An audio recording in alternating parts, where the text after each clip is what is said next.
بەڵێ بەرداوام دەبین دەچینەتەوەری دووەمی بەرنامەکەمان. کچە کوردێک لە فەڕەنسا لە کۆنگرێکی ڕۆژنامەوانیدا هەندێک پرسیار ئاراستەی سەرۆکوەزیرانی پێشووی فەڕەنسا ئەکات لەم کۆنگرە ڕۆژنامەوانێدا سەبارەت بە بارودۆخی ئێستای ڕۆژئاوا نەک تەنها لە هەرێمی کوردستان لە تەواوی وڵاتەکانی تری دەرەوەی هەرێمی کوردستانیش دەبینین چەندین خۆپشاندان چەندین ناڕەزایی کوردانی وڵاتەکانی دیکە هەیە سەبارەت بەو دۆخی کە لە ئێستادا لە ڕۆژاوا دەگوزارێت. فەڕەنساش بە هەمان شێوە کچە خوێندکارێکی کورد لەوێ پرسیار لە سەرۆکوەزیرانی پێشووی فەڕەنساکە سەبارەت بوو بارودۆخی کە لە ئێستادا لە ڕۆژاوا دەگوزارێت. جا ئێمە ئەمڕۆ لەگەڵ ئەو کچە خوێندکارە باز لەوە دەکەین بزانین چۆن توانی خۆی بگەێنێتە ئەو کۆنگری ڕۆژنامەوانیە، پرسیارەکان چی بوون کە ئاراستێکرا، چی وەرگرت لە وەڵامدا، تا چەند ئەم پرسیارانی کە ئاراستی سەرۆکوەزیرانی پێشووی فەڕەنسا کردووە گرنگە بۆ دۆزی کورد و ناساندنی پرسی کورد نەک تەنها بە یەک وڵات و دوو وڵات بەڵکو بە تەواوی جیهان. ئێمە لەگەڵ میوانەکەمان سامێن خوێندکاری بەشی مێژوو سامێن ڕەوەند ببورن، خوێندکاری بەشی مێژوو لە زانکۆی گرو نۆبل ئاڵپ لە فەڕەنسا کە ڕاستەخۆ لە فەڕەنساوە لەگەڵمانە. خات و ساوێن بەیانیت باش، هیوادارم زۆر باشبی ماندوومان کردی. فەرموو. بەیانی باش، زۆر سپاس بۆ سڵاو هەیە بۆ ڕێزەکەم. سپاس بۆ تۆ. خات و ساوێن سەرەتا پێشەوەی بێمە لای تۆ گفتوگۆکانمان لەسەر ئەم کۆنگرە ڕۆژنامەوانیە بکەین، دەچینە لای ئەو چاپێکەوتنە بە هەم ئێمە و هەم بینەرانیش بیبینین بزانین چاپێکەوتنەکە چۆن بەڕێوەچوو دواتر قسە و باسەکانمان پێکەوتاو دەکەین. Monsieur le Premier ministre, alors ma question c'est depuis plus de 10 ans, les Kurdes en particulier en Rojava, پرسیارەکەم بۆ دۆمینیک دوڤیلپەن بەڕێز جەنابی سەرۆکوەزیران. بۆ ماوەی زیاتر لە 10 ساڵە کوردەکان بەتایبەت لە ڕۆژئاوای باکووری سووریا لە هێڵی پێشەوەی شەڕی دژی داعش بوون و بە دەیان هەزار شەهیدیان داوە. بەڵام ئەمڕۆ کاتێک گروپە ئیسلامیەکان و تیرۆریستیەکان دەسەڵاتیان لە ناوچەکەدا بەدەستێناوەتەوە، ئەوروپاوە دەرەکەوێت کە جێگەی خۆی لەلایەنێکی تردا دۆزی بێتەوە و کوردەکان بەبێ پارێزگاری سیاسی و دیبلۆماسی بەجێ بهێڵن. چۆن ئەم جیابوونەوەیە یان ئەم پشتێکردنەی ئەوروپا لەگەلێک لێک دەدەنەوە کە لەگەڵ ئەوشدا بەشداریەکی یەکلاکەرەوەیان لە ئاسایشی نێودەوڵەتیدا کردووە. بەڕای ئێوە ئایندەی کورد و ئەم ناوچەیە چی بەسەردێت؟ ئێستا کە هەمان ئەو هێزانی کە پێمان وابوو شکستیان هێناوە گەڕاونەتەوە سەردەسەڵات. ئایا پێت وایە ئەمە هەڕەشەیەکی ڕاستەوخۆیە بۆ سەر ئەوروپا خۆی؟ ئایا واسهێنان لە کورد لە کۆتاییدا واسهێنان لە ئاسایشی ئەوروپا و جیهان نییە؟ elle-même et l'abandon des Kurdes n'est-il pas un terme, un abandon de notre propre sécurité? Concernant le drame que vivent aujourd'hui les Kurdes en Syrie, malheureusement سەبارەت بەو تراژیدیایی کە ئەمڕۆ کورد لە سووریا ڕوبەڕووی دەبێتەوە بەداخەوە هەندێک هەلومەرجان کە کۆمەڵگەی نێودەوڵەتی بەرپرسیارەتیان لە ئەستۆ ناگرێت. کوردەکان زۆر بە نرخن و پاڵپشتێکی گرنگیان پێشکەش کرد لە شەڕی دژی ڕژێمی ئەسەد و بەرەنگاربوونەوەی گروپە تیرۆریستیە نێودەوڵەتیە جۆراوجۆرەکان. هەروەها ڕۆلی سەرکیان هەبوو لە دەستگیرکردنی ژمارەیەک جیهادی لەوانە جیهادیە فەڕەنسیەکان. هەموو ئەمانە بەهۆی دووبارە تێکەڵبوونەوەی ئەحمە شەرع لە کۆمەڵگەی نێودەوڵەتی و گەیشتنی بەدەسەڵات لە سووریا لاواز بوون. ئەمە ناجێگیری دیبلۆماسی دەردەخات و نیشانی دەدات کە چۆن هەندێک کەس پیان وایە دەتوانن بەرژەوەندێک گشتیەکان لە پێشینەدا دابنێن.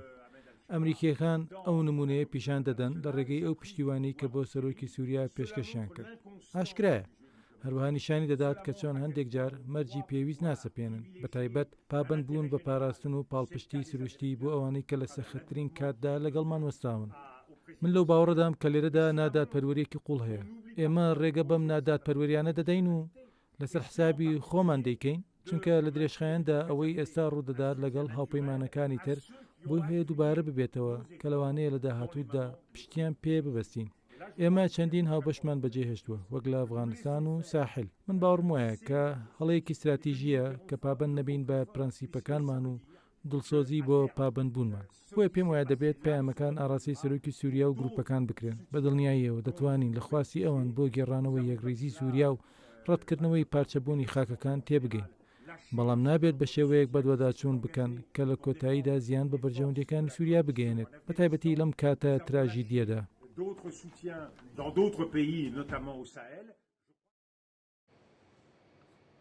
بەڵێ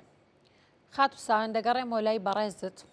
بۆم باس بکە چۆن گەشتی بەم کۆنگرە ڕۆژنامەوانیە چۆن زانیاریت هەبوو لەسەرەوەی کە سەرۆگۆزیرانی پێشووتری فەڕەنسا لەو ڕۆژەدا ئەو کۆنگرە ڕۆژنامەوانیە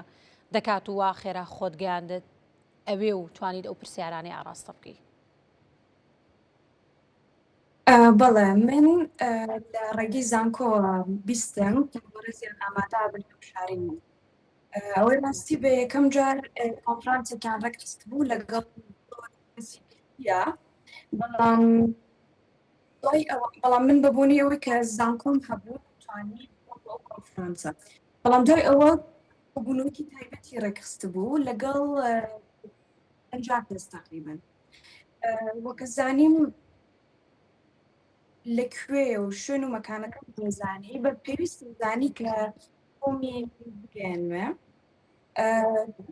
چونکم هەر وەک ئەزانین کورد لە ڕۆژاوای کوردستان لە دەستێکی ناهەمواردەوە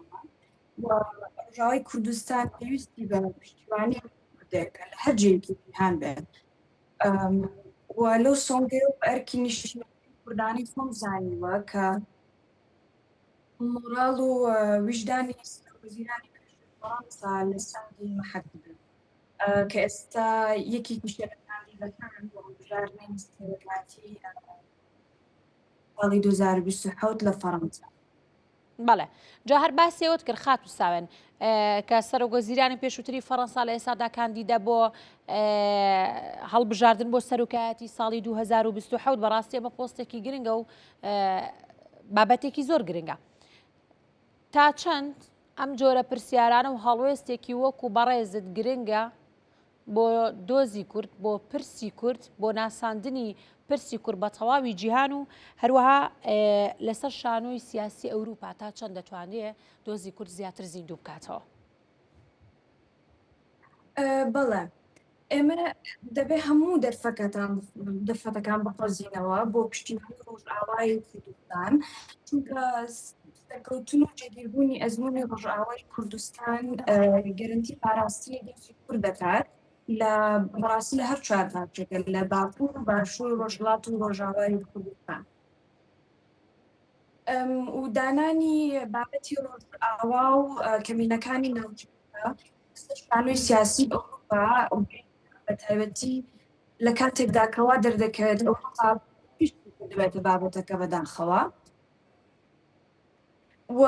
سەبارەت سەپاندنی ئەم پرسە لەسەر وجدانی سیاسی ئەوروپا گەر لە ئەم ڕۆژدا هیچ نەگۆڕێت ئەوە بە دڵنیاییەوە لە مێژوودا ون نابێت مێژوو خۆی بڕیار دەدات کە کێ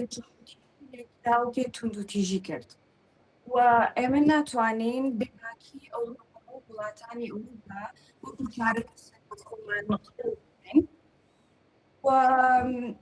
منیش لە تاماوەم بێدەنگی ڕەتەکەمەوە لە بەرامبەر ئەو توندانی بەرامبەر شەرەف بوو کە ناسی کوردێک. بەڵێ خات و ساوێن لەو کۆنگرە ڕۆژنامەوانیەدا جگە لە سەرۆگۆزیرانی پێشووتری فەڕەنسا هیچ بەرپرسێکی تری باڵا هەبوو لەو کۆنفرانسەدا یاخود لەو کۆنگرە ڕۆژنامەوانێدا یاخود خوێندکاری تر بەشداریان کردبوو بۆی دواتر بتوانن گفتوگۆیەک دروست بێ لە نێوانتاندا بە تایبەتی لەسەر پرسی ڕۆژئاوا چکە پێشتر باست لێو کرد و ئێستا بینیشمان لەو راپۆرتەی کە ئامادە کرابوو یاخود لەو کۆنگرە ڕۆژنامەوانێدا کە پرسیاریەوەت لێ کرد کە هەر کوردەکان بوون لە باڵی لە بەرەنگاربوونی دژی داعشدا ڕۆڵیان هەبوو بە تایبەت لە کوردەکانی کۆبانێ تا چەند ئەمە بۆ هۆی دروستبوونی گفتوگۆ لەگەڵ خوێندکارەکانی دیکە یاخود ئەوانەی تر کە ئامادە بوون لەم کۆنگرە ڕۆژنامەوانیەدا؟ بەڵێ ئەو ڕاستی بێت وەزیرانی پێشووی فەڕەنسا لەم شارە ئامادە بۆ بانگشەی هەڵبژاردنەکەی واتە ئەو بۆ بە هیچ جۆرێک نهات بوو بۆ باسکردنی پرسی ڕۆژئاوا بەداخەوە بەڵام ئێمە هەرچوونێک بێت گامەکەمان گەیاند پێ ئەو کەسانی لێ بوون پرۆفایلی زۆر جیاوازیان هەبوو پی لێبوو مام ناوەند مناڵ و خوێند هیچ کوردێکی تری لێبوو؟ نەخێر هیچ کوردێکی تری لێ نەبوو و ئەو کەسانی کە لەوێ بوون پرسیاریان ئەکرد بۆ ئەوی بزانن ئەگەر جەنابیان ببن بە سەرۆک چی ئەکەن چاکسازی چی ئەکەن بە وڵاتەکە چکە بەڕاستی فەڕەنسا لەم ڕۆیان لە قەیراندایە و ئەوانیش پرسیاری پێشنهاتەکانی خۆیان لێ کرد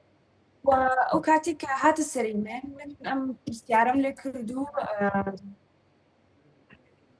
نەماتوانی گفتوگۆ بکەین لەبەر ئەوە بڕواتەوە بەڵام من پرسیارەکەم کرد و جاوی پرسیارەکەم وەرگرت لە دوای ئەو کەسانی کە لەوێ بوون تۆزە بڵینەوە هاتی بەڵامەوە تاکە پرسیارێکی گرنگ بووە و پێویست بکرێت باشە کەواتە ئەتوانی بڵین ئەم جۆرە پرسیارانە و ئەو جۆرە وەڵامانی کە بەڕێز دووەرێت کردووە تا چەند ئەتوانێت مێژوو بجوڵێنە بە تابەتی مێژووی گەلی کورد و دۆزی کورد لە ڕاستیدا من کە چوومە ئەوێ لە بێدەسەڵاتی ماچوون چکە ئەوەی کە ئێستا بەرامبەر کوردەکانی ڕۆژئاوا کرێ من بە زۆر گەوری ئەزانم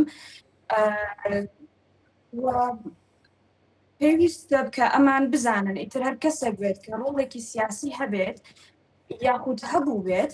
پێویستە کە بزانن کورد ئاگەی لەوەیە کە ئێوە پشتان تێکردوین کە ڕووتان وەرگێڕاوە و بێزەحمەت پێمان بڵێن بۆچی بۆ ئێمە لە ڕیزی پێشەوەی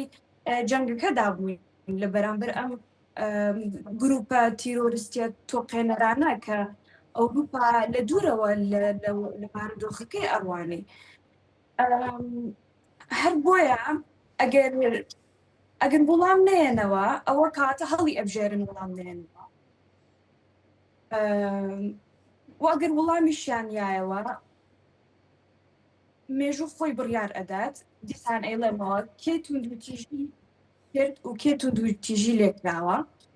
و ئەبێ ئاگادار بن کە ئێمەش هۆشیارین و ئاگادارین لەوەی کە ئەمان پشتیان تێکردین باشە خات و ساوێن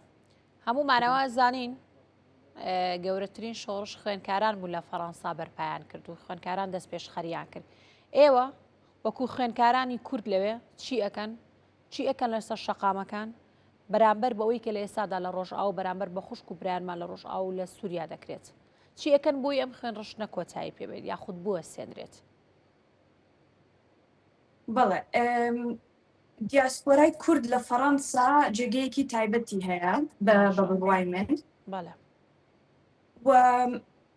خوێندکارم ئەدۆزرێنەوە لە شارە جیاوازەکاندا بە تایبەتی لە پاریس چونکم پاریس پایتەختە شارێکی من بە حکومیەوەی شارێکی بچووکە بەڵام خوێندکاری زۆرە بەڵام بەداخڵ خوێندکاری کورد هەمە بەڵام من وەکو خۆم لە شارەکی خۆمەوە بەشداری ئەەکەین لە خۆپشاندانەکان هەڵستیمان ئەبێت و بە چالاکیە جۆرا و جۆرەکان بەشداریەکەین بۆ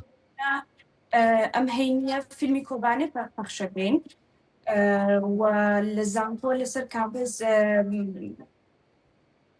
پێمان بە تەلەبەکانمان ئاگادار کردوەوە کە شتێکی وا هەیە وەرن و سێری بکەن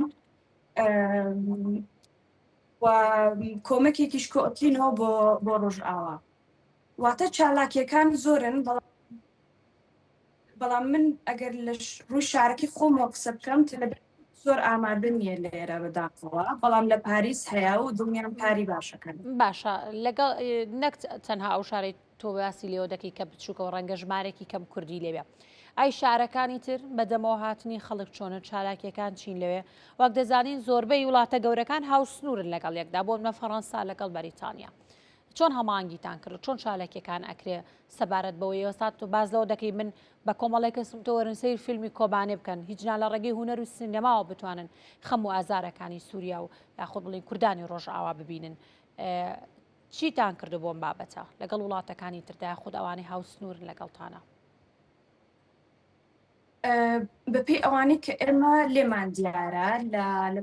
لە تۆڕە کۆمەڵایەتیەکانەوە بەرهەڵستیەکان خۆپشاندانەکان چالاکیەکان باسی زۆر گەرم و گوڕن ئەتوانم بڵێم و لەم ڕۆیە یەکبوونی کورد و یەکریزی کورد زۆر زۆر گرنگە و من لەو بڕوایدام کە دیاسپۆراکانیش لە وڵاتەکانی ئەوروپا ئەم ڕچکیان بەرنەداوە واتە یەکی هیوادارم کە بارودۆخەکە بەرەو باشتر بڕوە و وەکووتی چالاکیەکان زۆرن وەکو خۆپیشاندان پێشکەشکردنی بۆ نمونە فیلمێک یاخود لە ناڕاستی شارەکە دەتوانین باس بارودۆخەکە بکەین بەدەنگ بەرز بووی خەڵک بۆ بێتەوە بزانن کە چی ڕوو ئاات لە ڕۆژئاوا و ئەم خەڵکەکان بێنە دەنگ بەڵێ بەڵێ دەست خۆش ساوێن لە هەر شوێنێک لە هەر شارێک بەرپرسێکت بینی مۆبایلەکە دەربێنە پرسیارەکانی خۆتی ئاراستە بکە بۆی بتوانین دۆزی کورد بە تەواوی جیهان بناسنین لە هەر شوێنێک بێت لە هەر شوێنێکی تری جیهان بێت بتوانرێت پرسی کورد بە تەواوی جیهان بناسرێت بەڕاستیمە هەڵوێستێکی مەردانە و کوردانەیەکە خانمێکی وەکو تۆکو خانمە کوردێک خوێنکارە بتوانێت ئەو جۆرە پرسیارانە ئاراستەی بەرپرسێکی باڵای فەڕەنسا بکە کە ڕەنگە لە ساڵی داهاتوودا بێتە سەرۆگۆزیرانی فەڕەنسا بەڕاستیمە بابەتێکی گرنگە ڕەنگە دەتوانین بڵێن دەتوانین وجدانی سیاسی ئەوروپاش بجوڵێنێت هەوڵ بدەن شەقامەکانی تەواوی ئەوروپا پڕ بکەن لە دەنگی کوردان هاوکاری بۆ کوردانی ڕۆژئاوا ئەوەی کە بەسەر کووردا هاتووە نەک تەنهایە لە ماوەکانی ڕابردوودا و بەهۆی ئەم ڕووداوانەوە بناسێت سوپاس بۆ تۆ ساوێن مانجوو ماکردی سوپاسکە لەگەڵەماندا بوویت و نمونەت زیاد بێ